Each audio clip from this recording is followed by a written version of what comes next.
اعلان پرامن پاکستان بین المذہب ہم آہنگی ادارہ برائے انسانی حقوق کے مرکزی چیئرمین خلیفہ محمد تسلیم راجپوت سے ڈسٹرکٹ جامشورو اور ڈسٹرکٹ حیدرآباد کے لوگوں نے آ کے ملاقات کی۔ اس موقع پر مرکزی چیئرمین خلیفہ محمد تسلیم راجپوت نے جامشورو ڈسٹرکٹ کوآرڈینیٹر عبدالفتاح کو نامزد کیا۔ حیدرآباد کے لیے حیدرآباد ڈسٹرکٹ کے صدر رحیم بخش کلہوڑو کو نامزد کیا۔ اس موقع پر حیدرآباد ڈویژن کے صدر ایڈوکیٹ زاہد کانڈیرو، حیدرآباد کے سینئر نائب صدر راؤ سید احمد قادری، سینئر صحافی اعجاز میمن بشارت علی گوپنگ، آفتاب احمد عباسی اور ٹنڈو جام سٹی کے صدر راؤ اشفاق راجپوت اور دیگر ذمہ بھی موجود تھے۔ پاک فوج زندہ باد، پاکستان زندہ باد، ہمارا اعلان پرامن پاکستان۔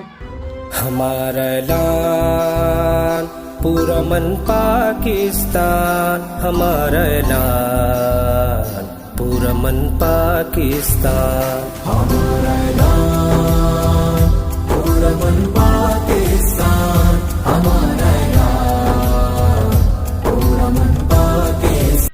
بسم اللہ الرحمن الرحیم۔ ہمارا اعلان پرامن پاکستان بین المذاہب ہم آہنگی ادارہ برائے انسانی حقوق مرکزی چیئرمین خلیفہ محمد تسلیم راجپوت۔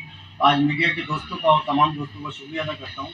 مرکزی دفتر میں 2023 کی آمد ہے اور آج ہم حیدرآباد ڈسٹرکٹ پر صدر نامزد کرنے جا رہے ہیں۔